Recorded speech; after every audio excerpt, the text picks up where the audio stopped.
I'm Troy Julian Gibson, Vice President of Indiana Minority Health Coalition, and welcome again to the fourth episode of Minority Health Matters. Minority Health Matters television show speaks and concentrates on things that are all about minority health. Today, I have a great guest, and for the fourth show, this is incredible. Her name is Daniette Smith, and she is the Director of Domestic Violence Prevention for the City of Indianapolis. Say hello, Daniette. Good afternoon. Thank you. Thank you for having me. And also, I would be remiss not to mention my great and wonderful CEO, Carl Ellison, who is also joining us via Zoom. Carl, say hello. Well, good afternoon, everyone. Glad to be part of the conversation. Well, today, the purpose with this being Domestic Violence Month, we want to shine the light on domestic violence prevention. And Indiana Minority Health Coalition is having an event on October 26th, and Daniette will be our special guest. Today, we're going to talk a little about her job and why it was created, and she's got some very interesting things to tell you about domestic violence prevention. Daniette, welcome to the show, and can you tell me a little about how the city named you the Director of Domestic Violence Prevention? Definitely. So the city named me the director just, I believe, from the passion and also the experience that I had with domestic violence, which ultimately led me to being who I needed. So that's kind of how I got into this. They seen the work that I was doing and took me to a meeting and was like, you know, we want you. Like, how can we implement the things that you're doing at a higher level for the city? Like, how can we get that? Okay. So tell us a little about, statistic-wise, where Indiana stands as far as domestic violence, because I know, especially since the pandemic, it's always affected everyone, but I think, you know, you've got kids, LGBT, black, white, brown, and everything in between. Everyone knows someone that has been affected by domestic violence. Is that correct? Yes, definitely. One thing we can say for Indiana alone, we've increased 183% when it comes to domestic violence related deaths. Since when? And that's since COVID started. So that once COVID hit, by the end of 2020 to 2021, we were able to see that drastic increase within our state, in addition to the needs that happened when COVID hit with lack of shelters, and that increase could have came, and most of the times it came from, you know, the job shut down. More people were at home, which means more attention was in the home, and the abuse escalated more to where it's not just individuals taking abuse, but now they're calling 911. Now they're utilizing the services and the resources that typically they wouldn't use because they would be at work majority of the time, or they would be able to leave majority of the time. So they use those resources drastically. We also know that domestic violence and the resources that are out here typically are not used by the African, or let's just say the black and brown community. It's disproportionately a decrease in reference to the services that are in their areas. So that was one of the things that we wanted to really look at, is seeing how can we be boots on the ground in the community for those black and brown individuals that may see that lack of resources within their community, or even seek those resources. Okay, Cole, so can you tell me a little about going back to domestic violence prevention? The city saw a need. Yes. And so they named you director. What exactly do you do day to day? So there's 4 components that I brought to the city program. One, the system component.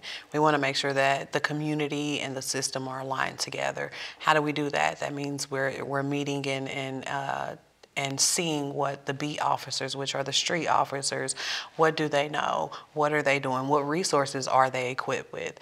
Working alongside the detectives, understanding what that detective role looks like when it's related to domestic violence, and then standing alongside of those victims who are working with detectives, so that way they know not only do they have the support in one of the most scariest and fearful times of their life with working with a detective, knowing that there's probably a case, having that support, and then having having a voice that way, the questions that they wouldn't know to ask the detective or to get from the detective, they can get them by having someone else there alongside of them. And then ultimately leading to the prosecutors in the courtrooms, like having that support in the courtrooms. We wanted to make sure that that was something that was offered to those who are trying to flee or have fled domestic violence. The other component is the community. Like, we are able to pull the data that shows us what areas have the most calls and runs from IMPD related to domestic violence. We take those numbers and then we literally are going in those areas. So those zip codes that have the high call volumes, we know that those households are affected by domestic violence. Bringing resources door to door, bringing events in their area so that way they know these resources are available. Please utilize them. So bringing that prevention and awareness into that community. And then making sure that the community knows, what's going on. One of the events that we have coming up on the 26th as well in the evening is literally the flow is what it's called. So individuals in the community should understand and know, like, what are the limits with IMPD and when they arrive on a scene for a domestic, what they can and can't do. Also, the detectives, the same way that we've learned it, we've been able to sit down with each entity to see what exactly it is so we could know when we're pouring into victims and survivors. And then in addition, the victim and survivor component of the piece with this programming is letting the victims and survivors know that, like, we're here. If you need a protection order, we can do that.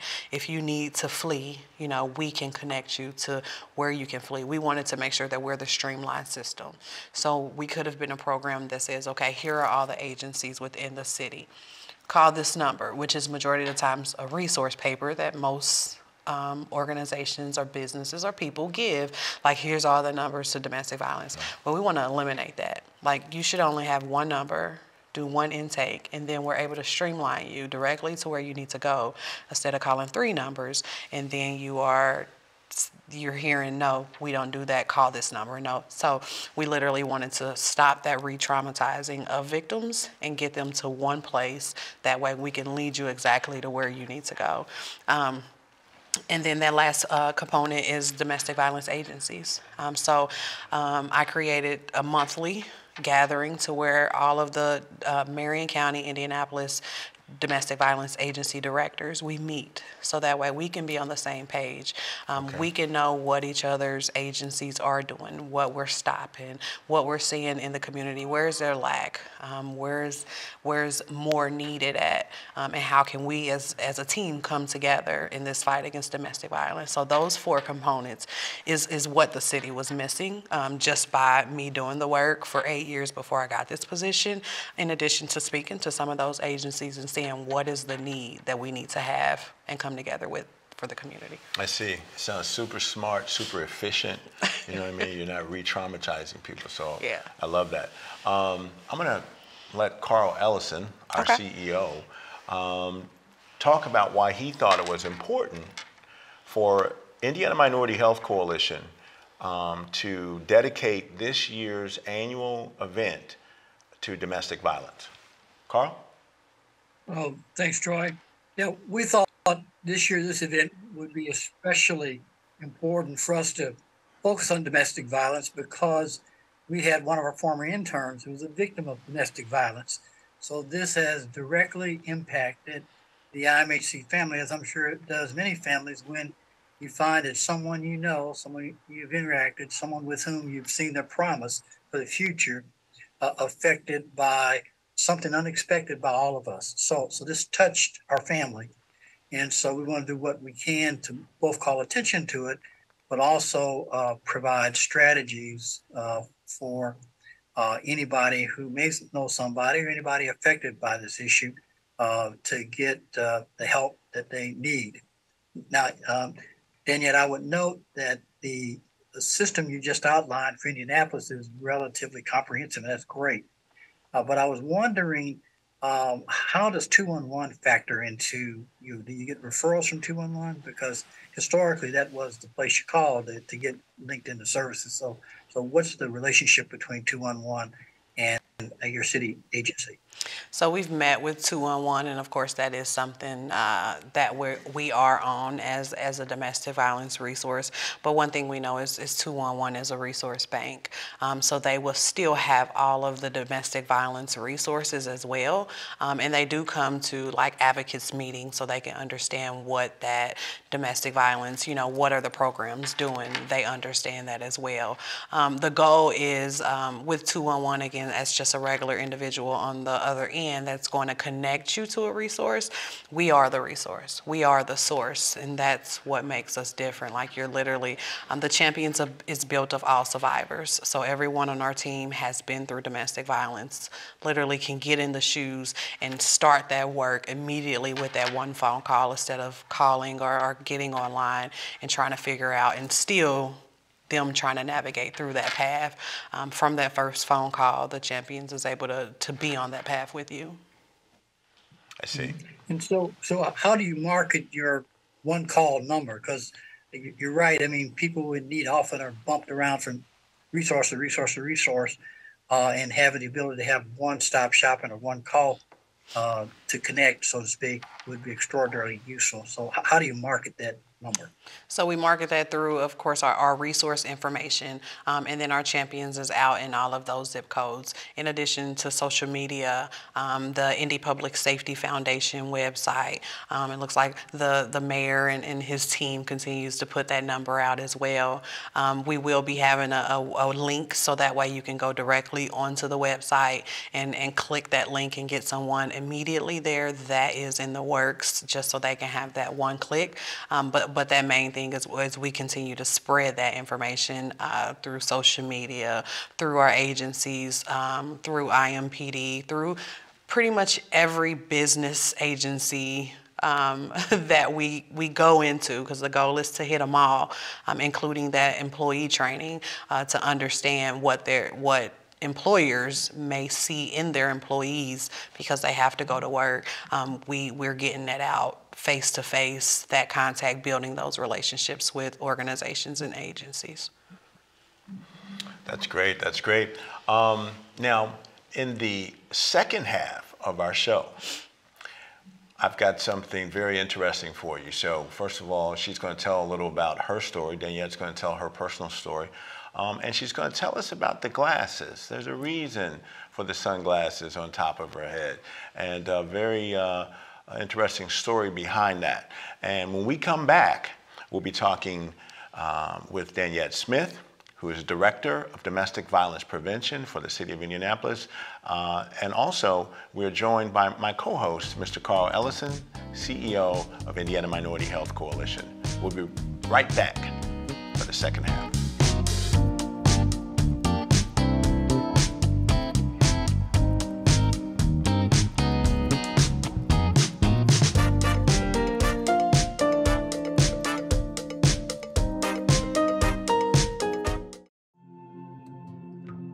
When I was growing up, my mom was extremely tidy.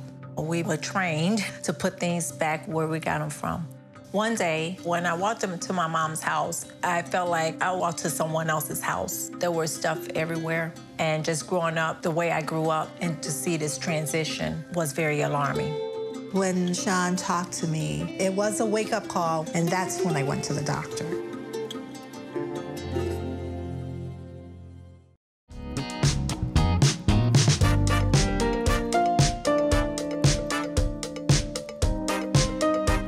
Welcome back to the second part of our talk with Mrs. Daniette Smith, who is the Director of Domestic Violence Prevention for the City of Indianapolis. And as we get into the second part, I want you to tell me a little about your personal story. Definitely. So I was in domestic violence for 10 years. My oldest daughter was born in 2002, and I got with him in 2004. The first 2 years was a bliss. I mean, like, I couldn't complain at all. But once I got pregnant, once I had my daughter is when that abuse came. So my daughter was not even 6 months old. There was tension just because my child's father had lost a dice game.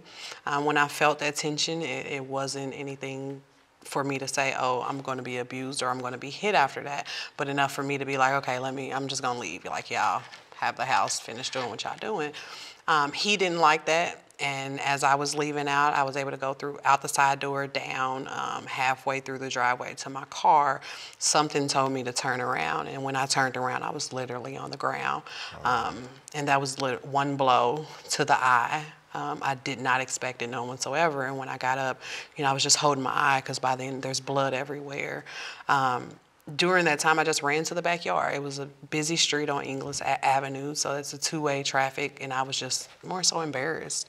I ran to the backyard, and I just couldn't believe what had happened, and at that moment is when I became silent. I went to the emergency room. Let me take that back.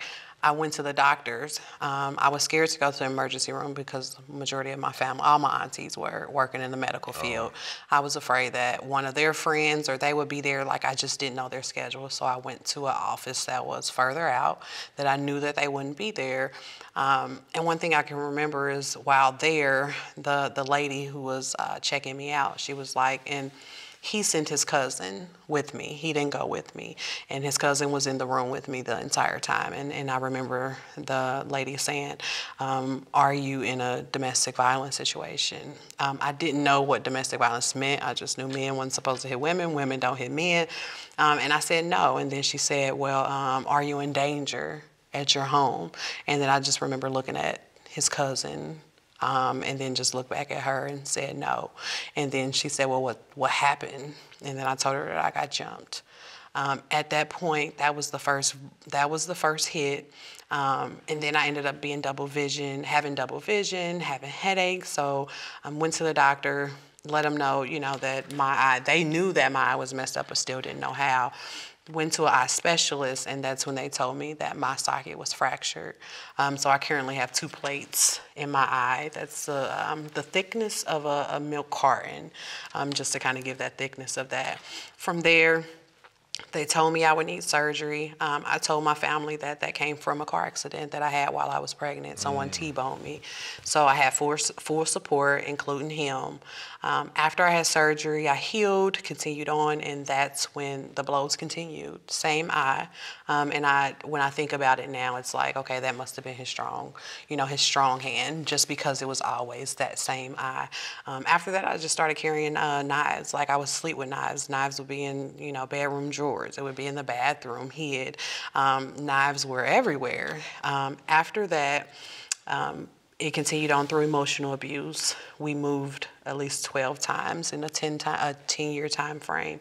And it wasn't until 2008 is when, in the midst of an argument, I just looked up to the heavens and I was like, when I get out of this, I'm gonna be who I need. Like I need somebody. I don't know who I need, but I need somebody. And then at that time is when my cousin was like, let's go to lunch. I can't remember what we went to lunch for, but we went to lunch at P.F. Chang's, and she sat across from me and she said, the Spirit is telling me like something is going on. And then I wasn't in church, so I'm like, girl, the Spirit is tripping. Like those are my exact words, the Spirit is tripping. And she said, no, dang it, seriously, like it's telling me something is wrong. She knew. And that's when I cried. Like out of nowhere, I cried. I let her know what was going on. She went back to my family. She let them know. So we had we had lunch on a Friday. On a Sunday, we were all meeting at my auntie's house. They came up with the plan. So like, okay, you go. I was a full-time student. They were like, you go to school. Someone's going to pick you up, bring you back to the house. We'll move everything out. When I say they moved everything out within 45 minutes, a 3-bedroom, full storage in the backyard. Like they moved it all out in 45 minutes. The only thing that they didn't do during that time was we didn't have a plan afterwards. Okay. So it made it easier for me to go back. I moved with my mom, got everything in storage, moved with my mom long enough to graduate. And when I was graduating, he was moving back with me into the house. And then in 2012 is when I started my bachelor's degree in child and family welfare as my concentration. And that's when I learned what domestic violence was. That's when the only thing that was missing out of my schooling, out of my book that I was currently reading, an assignment, was me and my children's names. Like every single thing that it said about domestic violence that my kids were going through, that was all in what I was reading. I sat there and cried. And then at that moment is when I was like, okay, I'm going to study this domestic violence. I'm going to take any free training that I can. Connected with child advocates. They had training. I ended up being a CASA with my first, still in domestic violence, with my first case, domestic violence. So here I am helping someone in a domestic violence situation through the courts and going home in domestic violence. Ultimately, that led to February the 3rd. February 4th of 2014 is when he was texting me. He was not happy that I wasn't texting quick enough. The last text that I got said, "I'm coming to kill you." I was like, it's just going to be another day. And he literally pulled up in front of my job in his white car. I seen it. Everything dropped and stopped in front of me. And then I ended up running to the front door, locking it. He ended up going to the side door. That's when I grabbed the cordless phone and I called 911, and I haven't looked back since. Good for you. Why do you think it's so hard for a lot of women to make that call or to leave permanently after the first time? Well, there could be several reasons. There's no concrete reason why. There could be barriers that's preventing them from leaving, whether that's child care, whether that's the finances, whether that's evictions, charges, that employment. It could be those reasons, but it ultimately also could be that self-love, not understand. Again, if you don't understand what domestic violence is, it's not just a word of a person hitting you. If you don't understand the cycle of domestic violence, it's easy to stay wrapped in it. I talk to victims every day, even today, to where I explained the cycle, and they were like, yes, that's what I'm going through. Once they realize it's a cycle, it's just not their situation, it's easier for them to be like, you're right, like, this ain't gonna change. Nothing I can do will change this. I need to get out. And then that's when it's a different type of plan than just I'm calling, I don't know what it is, but I wanna get out, but I don't want to get out, if that makes sense. Love is powerful as well. Carl, I think you had a question here that you wanted to ask. Yeah, I'm just going to ask, within Indianapolis, are there enough shelters for domestic violence victims to be able to, if you will, relocate? To relocate to a shelter in Indianapolis? No. So we do have our number one shelter, which is, the Julian Center, and they do awesome work with trying to get those victims sheltered, but they have only so much capacity, and that's when we utilize additional funding that is allocated for those situations. When the Julian Center or the Salvation Army is full, we're able to place them in emergency shelter placement, which we don't say what on camera, but we do have allotted funding just for those incidents. So there is not a case where no victim has nowhere to go. So beyond your organization providing a lifeline, you mentioned that you were a CASI volunteer. I'm not sure any of the audience will know what that is. So why don't you describe that work that you've done? Yep, so that's a court-appointed advocate. So what that CASA is a voice for the children who are going through the DCS system. So their parents may have gotten a case from DCS, and that means that the judge wants to know what the children are saying without getting it through the parents. So we meet with the children, listen to the children. Of course, if they're infants, then it's more so observing those children, and then you report that back to the judge. So that way, once they go to court, they have all sides of the case. I see. So the final question I want you to really let us know about is the glasses. Definitely. What's the reason for the glasses? You made it a point to wear the glasses.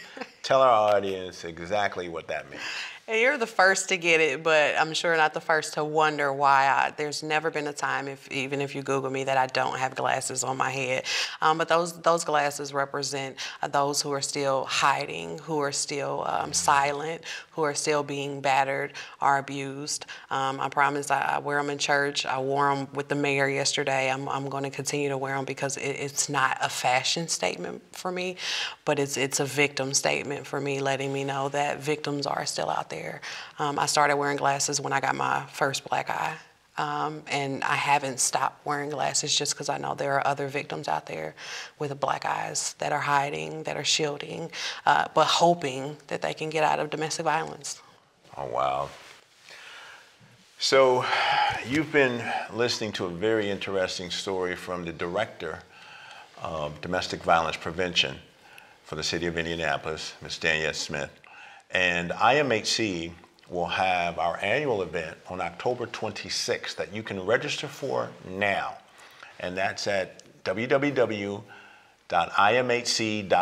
You can go and register to be a part of the event and look at the live webinar that we're doing. We'll be talking about prevention and resources and things of that nature. And we'll have some people that'll be standing in unison to talk about how you might be able to help a family member. Before Carl asks his final question or makes his final statement, I just want to thank you, and I'm glad that you were able to step away. What happened to our intern was very tragic, and we lost an intern to domestic violence, and that's why our CEO put all this together and made it a point for you to be on our show today. Carl, I'll let you close. Well, Daniel, all I can say is thank you so much for being a voice and for sharing your voice with us in this audience. No, thank you. We need more heroes like you. Absolutely, So, thank you so much. Thank you. It's an honor. Thank you for allowing me to be the voice. Thank you. So I'm going to mention it again, October 26th. We will have Ms. Danielle Smith as part of our webinar, and you can register at www.imhc.org. And when you register, you can be male, female, it doesn't matter. And we will be giving away gift cards to the first 100 registrants. You'll be entered into a contest to win 3 gift cards. We're going to give it away. So thank you very much for joining us for Indiana Minority Health's Minority Health Matters. Until next time, I'm Troy Julian Gibson.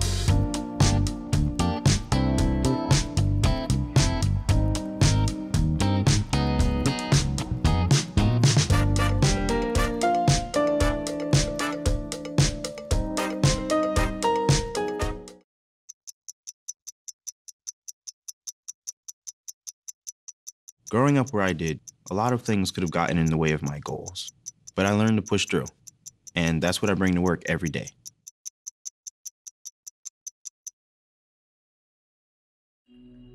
They say you don't have to be so strong, but this is my mother, my purpose. Strength is not optional. See, I lift her now like she raised me then, so I know my strength is super, but I'm still human.